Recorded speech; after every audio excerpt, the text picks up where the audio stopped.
లోక్సభ రాష్ట్రాల అసెంబ్లీల పునర్విభజనపై కేంద్రం బిల్లు పెడితే అధ్యయనం చేసి తమిళనాడు ప్రయోజనాల మేరకు నిర్ణయం తీసుకుంటామని డీఎంకే తెలిపింది.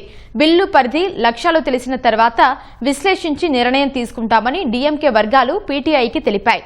తమిళనాడు ప్రయోజనాలు కాపాడేందుకు డీఎంకే తీసుకునే నిర్ణయం స్వతంత్రంగా ఉంటుందని ఆ పార్టీ వర్గాలు వివరించాయి.